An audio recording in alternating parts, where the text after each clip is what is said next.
Welcome back ಸ್ನೇಹಿತರೆ, ನೀವು ನೋಡ್ತಾ ಇದ್ದೀರಾ life at Pergal farms YouTube channel. ಇವತ್ತು ಮತ್ತೊಂದು ವಿಡಿಯೋ ಜೊತೆ ನಿಮ್ಮ ಮುಂದೆ ಬರ್ತಾ ಇದ್ದೀನಿ. ಬನ್ನಿ ಇವತ್ತಿನ ಬ್ಲಾಗಲ್ಲಿ ಏನೆಲ್ಲ ಸಮಾಚಾರಗಳಿದೆ ಅಂತ ನೋಡ್ಕೊಂಬರೋಣ.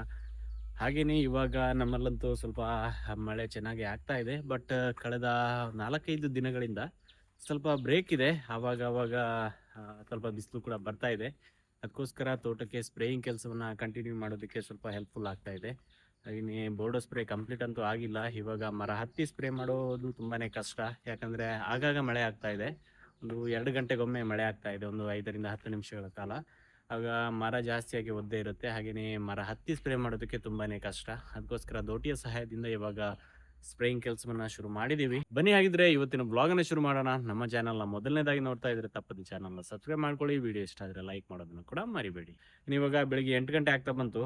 ಇವಾಗ ನನಗೆ ಸ್ವಲ್ಪ ನರ್ಸರಿ ಕೆಲಸ ಇದೆ. 9 ಗಂಟೆ ನಂತರ ನೋಡಬೇಕು. ಇವಾಗ ಜಾಸ್ತಿಯಾಗಿ ಮೋಡ ಇದೆ, ಅದಕ್ಕೋಸ್ಕರ ಔಷಧಿಯನ್ನು ಇನ್ನೂ ತಯಾರು ಮಾಡಿಲ್ಲ. ಒಂದು 10 ಗಂಟೆ ಹಂಗೆ ನೋಡೋಣ ಏನಾಗುತ್ತೆ ಅಂತ. ಹಾಗೆಯೇ ಆಲ್ರೆಡಿ ಲಾಸ್ಟ್ ಬ್ಲಾಗಲ್ಲಿ ಹೇಳಿದ್ದೆ, ಕೆಲವೊಂದು ಮರಗಳಲ್ಲಿ ಕೊಳೆ ರೋಗ ಆಲ್ರೆಡಿ ಶುರುವಾಗಿದೆ ಅಂತ. ಸೊ ಅಂಥ ಮರಗಳಿಗೆಲ್ಲ ಸ್ಪ್ರೇಯಿಂಗ್ ಕೆಲಸವನ್ನು ಅವತ್ತೇ ಮಾಡಿದ್ವಿ. ಅಕ್ಕಪಕ್ಕದ ಮರಗಳಿಗೆಲ್ಲ ಸ್ಪ್ರೆಡ್ ಆಗೋದು ಬೇಡ ಅಂತ. ಆದರೂ ಕೂಡ ಸ್ಪ್ರೆಡ್ ಆಗುತ್ತದು. ಅಂತೂ ಆವಾಗ ಚೆಕ್ ಮಾಡ್ತಾ ಇರಬೇಕು. 3-4 ದಿನಗಳಿಗೊಮ್ಮೆ ತೋಟದಲ್ಲಿ ರೌಂಡ್ ಆಗ್ತಾ ಯಾವುದೆಲ್ಲ ಮರದಲ್ಲಿ ಇದೆ ಅಂತ ಅಬ್ಸರ್ವ್ ಮಾಡ್ತಾನೆ ಇರಬೇಕು. ಇಲ್ಲಾಂದರೆ ಕಂಟ್ರೋಲ್ ಮಾಡೋದು ತುಂಬಾ ಕಷ್ಟ ಆಗುತ್ತೆ. ಕಾಳು ಮೆಣಸಿನ ಬಳ್ಳಿಗಳಿಗೆ ಬೋರ್ಡೋ ಸ್ಪ್ರೇ ಕಂಪ್ಲೀಟ್ ಆಗಿದೆ. ಇನ್ನು ಅಡಿಕೆಗೆ ಬಾಕಿ ಇರೋದು ಸ್ವಲ್ಪ ಜಾಸ್ತಿನೇ ಬಾಕಿ ಇದೆ ಅಂತಲೇ ಹೇಳ್ಬೋದು. ಅಡಿಕೆಗೆ ಇವಾಗ 2-3 ದಿನದ ಹಿಂದೆ ಶುರು ಮಾಡಿದ್ದೀವಿ ಅಷ್ಟೇ. ಏನೇ ಇವಾಗ ಸ್ವಲ್ಪ ನರ್ಸರಿ ಕೆಲಸಗಳಿದೆ. ಹೊಸದಾಗಿ ಚಿಗುರಿರೋ ಗಿಡಗಳಿಗೆ ಸ್ವಲ್ಪ ಕೀಟಗಳೆಲ್ಲ ಬರ್ತಾ ಇದೆ. ಅದಕ್ಕೋಸ್ಕರ ಒಂದು ಇನ್ಸೆಕ್ಟಿಸೈಡ್ ಏನಾದರೂ ಸ್ಪ್ರೇ ಮಾಡೋಣ ಅಂತ ಅಂದ್ಕೊಂಡಿದ್ದೀನಿ. ಮಳೆಗಾಲ ಆಗಿರೋದ್ರಿಂದ ಬಸವನ ಹುಳುಗಳು ಹಾಗೆಯೇ ಮಿಡತೆ ಎಲ್ಲ ಜಾಸ್ತಿಯಾಗಿ ಬರುತ್ತೆ ಚಿಗುರುಗಳನ್ನು ತಿನ್ನೋದಕ್ಕೆ. ನೋಡಿ, ಇದು ಸ್ವಲ್ಪ ಚಿಗುರು ಕೊಡೋದಕ್ಕೆ ಶುರುವಾಗಿದೆ. ಹಂಗೆ ಕ್ಯಾಪ್ ತೆಗೆದಿದ್ದೀನಿ. ಇದು ಉಳಿದಿರೋದೆಲ್ಲ ಚಿಗುರೋದಕ್ಕೆ ಶುರುವಾಗಿಲ್ಲ. ಇವಾಗ ಮಳೆಗಾಲದಲ್ಲಿ ಸ್ವಲ್ಪ ನಿಧಾನ ಇರುತ್ತೆ ಗ್ರೋತು. ಅಂದರೆ ಚಿಗುರು ಟೈಮ್ ಫ್ರೇಮ್ ಸ್ವಲ್ಪ ಜಾಸ್ತಿನೇ ಬೇಕಾಗುತ್ತೆ. ಅದಕ್ಕೋಸ್ಕರ ಇವಾಗ ಸ್ಪ್ರೇಯಿಂಗ್ ಕೆಲಸ ಅದು ಇದು ಅಂತ ಜಾಸ್ತಿಯಾಗಿ ಟೈಮ್ ಕೊಡೋದಕ್ಕಾಗಲ್ಲ. ಸ್ವಲ್ಪ ಸಂಜೆ ಹಾಗೆಯೇ ಬೆಳಿಗ್ಗೆ ಬೇಗನೆ ಸ್ವಲ್ಪ ಟೈಮ್ ಸಿಗುತ್ತೆ ಅಷ್ಟೇ ನರ್ಸರಿ ಕೆಲಸಗಳಿಗೆ. ಇಲ್ಲಿ ಗಿಡಗಳೆಲ್ಲ ರೆಡಿ ಆಗಿರೋದಿದೆ ನೋಡಿ. ರೆಡಿ ಆಗಿಲ್ಲ, ರೆಡಿ ಆಗ್ತಾ ಇದೆ. ಗ್ರಾಫ್ಟ್ ಮಾಡೋ ಗ್ರೋತ್ ಬಂದಿಲ್ಲ ಇನ್ನು. ಸೊ ಹಾಗೆಯೇ ಈ ಥರ ನರ್ಸರಿ ಮಾಡಿರೋದಂತೂ ಈ ವರ್ಷಕ್ಕೆ ತುಂಬಾ ಹೆಲ್ಪ್ಫುಲ್ ಆಗ್ತಾ ಇದೆ ಅಂತಲೇ ಹೇಳ್ಬೋದು. ಜಾಸ್ತಿಯಾಗಿ ಮಳೆ ಇರೋ ಟೈಮಲ್ಲೂ ಕೂಡ ಗ್ರಾಫ್ಟ್ ಮಾಡೋದಕ್ಕಾಗುತ್ತೆ. ಇಲ್ಲಾಂದರೆ ತುಂಬಾ ಕಷ್ಟ ಆಗ್ತಾಯಿತ್ತು ಗಿಡಗಳನ್ನು ಇಡೋದಕ್ಕೋಸ್ಕರ.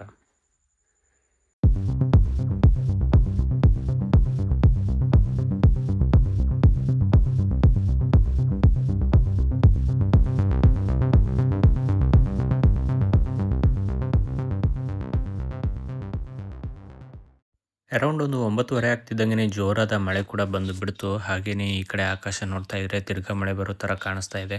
ಅದಕ್ಕೋಸ್ಕರ ಯೋಚನೆ ಮಾಡ್ತಾ ಇದ್ವಿ, ಔಷಧಿ ಸ್ಪ್ರೇ ಮಾಡೋದಕ್ಕಂತ ಒಬ್ಬರು ಕೂಡ ಬಂದಿದ್ದರು. ಸೊ ದೋಟಿಯ ಸಹಾಯದಿಂದ ಸ್ಪ್ರೇ ಮಾಡೋದಲ್ಲ, ಅದಕ್ಕೋಸ್ಕರ ಜೋರಾದ ಮಳೆ ಬಂದು ಬಿಟ್ಟರು ಕೂಡ ಆಮೇಲೆ ಒಂದು ಅರ್ಧ ಗಂಟೆನಲ್ಲಿ ತಿರ್ಗಾ ಶುರು ಮಾಡೋಣ ಅಂತ ಅವರು ಕೂಡ ವೆಯ್ಟ್ ಮಾಡ್ತಾಯಿದ್ರು.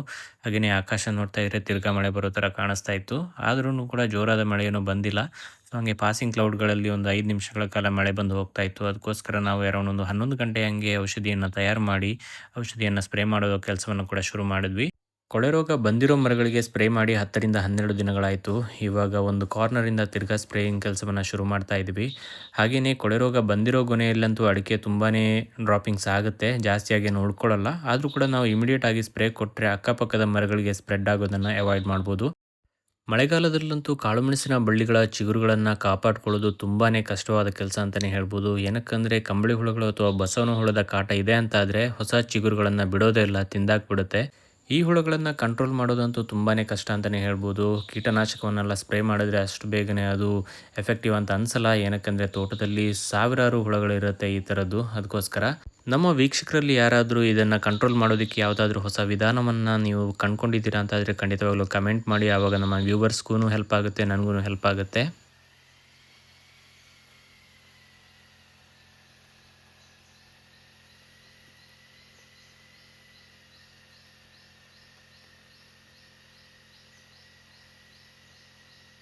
ಬೆಳಿಗ್ಗೆ 11 ಗಂಟೆಗೆ ಸ್ಪ್ರೇಯಿಂಗ್ ಕೆಲಸವನ್ನು ಶುರು ಮಾಡಾದಮೇಲೆ ಜಾಸ್ತಿಯಾಗಿ ಏನು ಮಳೆ ಬಂದಿರಲಿಲ್ಲ. ಅದಕ್ಕೋಸ್ಕರ ಸಂಜೆ ತನಕ ಸ್ಪ್ರೇಯಿಂಗ್ ಕೆಲಸವನ್ನು ನೀಟಾಗಿ ಮಾಡೋದಕ್ಕಾಯಿತು.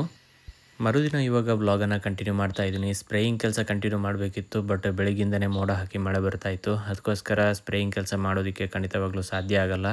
ಏನಕ್ಕೆ ಅಂದರೆ ತುಂತುರು ಮಳೆ ಕಂಟಿನ್ಯೂಸ್ ಆಗಿ ಬರ್ತಾಯಿತ್ತು. ಅದಕ್ಕೋಸ್ಕರ ಅರೌಂಡ್ ಒಂದು 1.5 ಬ್ಯಾರಲ್ ಆಗುವಷ್ಟು ಔಷಧಿ ಸ್ಪ್ರೇ ಮಾಡಿದ್ರೆ ಈ ರೌಂಡ್ ಕಂಪ್ಲೀಟ್ ಆಗ್ತಾಯಿತ್ತು. ಬಟ್ ಆ ಕೆಲಸ ಕಂಪ್ಲೀಟ್ ಆಗ್ತಾಯಿಲ್ಲ. ನೋಡಬೇಕು ಇನ್ನು ಯಾವಾಗ ಸ್ವಲ್ಪ ಮಳೆ ಕಡಿಮೆ ಆಗುತ್ತೆ ಅಂತ. ಸೊ ಆ ಟೈಮಲ್ಲಿ ಸ್ಪ್ರೇ ಮಾಡಬೇಕು.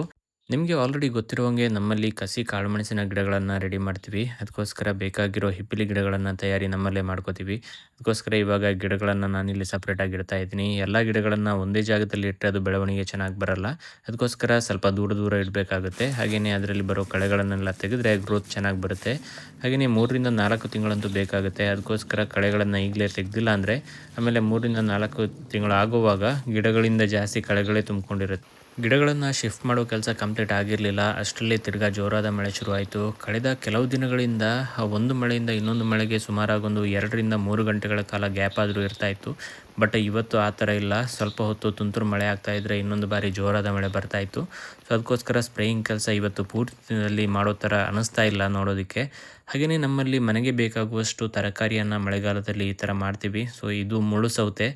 ಇದನ್ನು ಹಸಿಯಾಗಿ ತಿನ್ನೋದಕ್ಕೂ ಚೆನ್ನಾಗಿರುತ್ತೆ. ಹಾಗೆಯೇ ಕೆಲವೊಂದು ರೆಸಿಪಿಗಳನ್ನು ಕೂಡ ಇದರಿಂದ ಮಾಡ್ಬೋದು. ಹಾಗೆಯೇ ಈ ವರ್ಷ ಅಂತೂ ಸ್ವಲ್ಪ ಹೂಗಳು ಜಾಸ್ತಿಯಾಗಿ ಬಿಡ್ತಾ ಇದೆ, ಬಟ್ ಕಾಯಿಗಳು ಕಚ್ಕೊಳ್ಳೋದು ಸ್ವಲ್ಪ ಕಡಿಮೆ ಆಗಿದೆ. ಬಟ್ ಇವಾಗ ಕಳೆದ 1 ವಾರದಿಂದ ಸ್ವಲ್ಪ ಕಾಯಿಗಳು ಬಿಡೋದಕ್ಕೆ ಶುರುವಾಗಿದೆ. ಇಲ್ಲಿ ನೋಡಿ ವಿಡಿಯೋದಲ್ಲಿ ಕಾಣಿಸ್ತಾ ಇರ್ಬೋದು.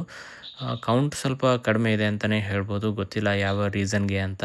ಜಾಸ್ತಿ ಪ್ರಮಾಣದಲ್ಲೇನೂ ಮಾಡಿಲ್ಲ. ನಮ್ಮ ಮನೆ ಉಪಯೋಗಕ್ಕೆ ಬೇಕಾಗುವಷ್ಟು ಮಾಡಿದ್ದೀವಿ. ಅದಕ್ಕೋಸ್ಕರ ಎಷ್ಟು ಕಡಿಮೆ ಅಂತ ಆದ್ರೂ ಕೂಡ ನಮ್ಮ ಉಪಯೋಗಕ್ಕಂತೂ ಖಂಡಿತವಾಗ್ಲೂ ಸಾಕಾಗುತ್ತೆ. ಹಸಿಯಾಗಿ ತಿನ್ನೋದಕ್ಕಂತೂ ತುಂಬಾ ಟೇಸ್ಟಿಯಾಗಿರುತ್ತೆ ಇದು.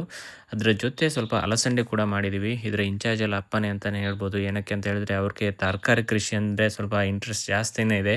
ಮೊದಲಿಂದನೂ ಅಷ್ಟೇ ಜಾಸ್ತಿ ಸ್ವಲ್ಪ ದೊಡ್ಡ ಪ್ರಮಾಣದಲ್ಲಿ ತರಕಾರಿ ಬೆಳೆಯನ್ನೆಲ್ಲ ಮಾಡ್ತಾಯಿದ್ರು. ಇವಾಗ ಮನೆ ಉಪಯೋಗಕ್ಕೆ ಎಷ್ಟು ಬೇಕೋ ಅಷ್ಟನ್ನು ಮಾಡ್ತಾಯಿದ್ದೀವಿ ಸದ್ಯಕ್ಕೆ. ಈ ವರ್ಷ ಮಳೆಯಂತೂ ಸ್ವಲ್ಪ ಮಾಡ್ರೇಟ್ ಆಗಿ ಇದೆ. ತುಂಬಾ ಹೆವಿ ರೈನ್‌ಫಾಲ್ ಇಲ್ಲ ಅಲ್ವಾ? ಅದಕ್ಕೋಸ್ಕರ ತರಕಾರಿ ಕೂಡ ಸ್ವಲ್ಪ ಚೆನ್ನಾಗಿ ಆಗ್ತಾ ಇದೆ. ಏನಕ್ಕೆ ಅಂತ ಹೇಳಿದ್ರೆ ಬಳ್ಳಿಗಳು ಸ್ವಲ್ಪ ಚೆನ್ನಾಗಿ ಹಬ್ತಾ ಇದೆ. ಜಾಸ್ತಿಯಾದ ಮಳೆ ಇರೋ ವರ್ಷ ಗಿಡಗಳಿಂದ ಬೀಜಗಳಿಂದ ಮೊಳಕೆ ಬಂದು ಬಳ್ಳಿ ಹಬ್ಬೋದಕ್ಕೂ ಸ್ವಲ್ಪ ಕಷ್ಟ ಆಗ್ತಾ ಇತ್ತು, ಜಾಸ್ತಿಯಾಗಿ ಮಳೆ ಇದ್ದಿರೋ ವರ್ಷದಲ್ಲಿ. ಸೊ ಈ ವರ್ಷ ಆ ಥರ ಇಲ್ಲ. ಬಟ್ ಬೆಳವಣಿಗೆ ಎಲ್ಲ ಸ್ವಲ್ಪ ಚೆನ್ನಾಗೇ ಇದೆ. ಇನ್ನು ಬಿಸಿಲು ಸ್ವಲ್ಪ ಬೀಳೋದಕ್ಕೆ ಶುರುವಾದಾಗ ಚೆನ್ನಾಗಿ ಹೂಗಳು ಬಂದು ತರಕಾರಿ ಆಗೋದಕ್ಕೆ ಶುರುವಾಗುತ್ತೆ. ಹಾಗೆಯೇ ಇಲ್ಲಿ ನೋಡಿ ಇದು ಹೂ ಯಾವುದು ಅಂತ ನೀವು ಐಡೆಂಟಿಫೈ ಮಾಡ್ತೀರಾ? ಇದು ಅರಶಿನದ ಹೂವುಗಳಿದು. ಇದು ನಮಗೆ ಮನೆಗೆ ಬೇಕಾಗುವ ಅರಿಶಿನವನ್ನು ನಮ್ಮಲ್ಲೇ ಬೆಳ್ಕೋತೀವಿ. ಸೊ ಅದರಲ್ಲಿ ಬಂದಿರೋ ಹೂವಿದು. ಸೊ ಇದರ ಗಡ್ಡೆಗಳೆಲ್ಲ ಇನ್ನು ಬೆಳೀತಾ ಇದ್ದಂಗೆಯೇ ಅಂದರೆ ಗಿಡ ಒಣಗೋಗುತ್ತೆ. ಸೊ ಅಂಥ ಟೈಮಲ್ಲಿ ನಾವು ಅದನ್ನು ಗಡ್ಡೆಗಳನ್ನು ತೆಗಿಬೋದು. ಈ ಕಡೆ ನೋಡಿ ಇಲ್ಲಿ ಹಿಪ್ಪಲಿ ಗಿಡಗಳು ಇಲ್ಲೊಂದು ಟ್ರೆಂಚ್ ಅಂತ ಮಾಡಿದ್ದೀವಿ. ಸೊ ಹಿಪ್ಪಲಿ ಗಿಡಗಳನ್ನು ತಯಾರು ಮಾಡೋದಕ್ಕೋಸ್ಕರ ಅಲ್ಲಿ ಕೂಡ ಗಿಡಗಳು ರೆಡಿ ಆಗ್ತಾ ಇದೆ. ಗ್ರಾಫ್ಟಿಂಗ್ ಅದನ್ನು ಯೂಸ್ ಮಾಡ್ಕೋಬೋದು. ಹಾಗೆಯೇ ನಾನು ಗಿಡಗಳನ್ನು ಶಿಫ್ಟ್ ಮಾಡ್ತಾ ಇದ್ದೆ ಅಲ್ವಾ, ಅದು ಈ ಜಾಗದಿಂದ ನೋಡಿ ಇದು ಗಿಡಗಳೆಲ್ಲ ತುಂಬಾ ಹತ್ರ ಇದೆ. ಸೊ ಈ ಥರ ಇಟ್ಟರೆ ಅಷ್ಟೊಂದು ಗಿಡಗಳ ಬೆಳವಣಿಗೆ ಚೆನ್ನಾಗಿ ಬರಲ್ಲ. ಅದಕ್ಕೋಸ್ಕರ ಸ್ವಲ್ಪ ದೂರ ಇಡಬೇಕಾಗುತ್ತೆ. ಹಾಗೆಯೇ ಈ ಜಾಗ ಖಾಲಿ ಆದಮೇಲೆ ತಿರ್ಗಾ ಇಲ್ಲಿ ಗಿಡಗಳನ್ನು ರೆಡಿ ಮಾಡೋದಕ್ಕೂ ಕೂಡ ಯೂಸ್ ಮಾಡ್ಬೋದು. ಅದಕ್ಕೋಸ್ಕರ ಈ ಥರ ಮಾಡ್ತಾಯಿದ್ದೀನಿ. ಸಂಜೆ ಆಗ್ತಿದ್ದಂಗೆ ತಿರ್ಗಾ ಜೋರಾದ ಮಳೆ ಶುರುವಾಯಿತು. ನಾನು ಹಾಗೆಯೇ ಸ್ವಲ್ಪ ಹೊತ್ತು ಗ್ರಾಫ್ಟಿಂಗ್ ಮಾಡೋಣ ಅಂತ ಕೂತ್ಕೊಂಡೆ. ಈ ವಿಡಿಯೋವನ್ನು ಕೂಡ ಇಲ್ಲಿಗೆ ಮುಗಿಸ್ತಾ ಇದ್ದೀನಿ. ವಿಡಿಯೋ ಇಷ್ಟ ಆದರೆ ಒಂದು ಲೈಕ್ ಮಾಡಿ, ಹಾಗೆ ಚಾನಲ್ನ ಸಬ್ಸ್ಕ್ರೈಬ್ ಮಾಡ್ಕೊಂಡು ಸಪೋರ್ಟ್ ಮಾಡಿ. ಮತ್ತೊಮ್ಮೆ ಸಿಗೋಣ. ಅಲ್ಲಿ ತನಕ ನಮಸ್ಕಾರ ಸ್ನೇಹಿತರೆ.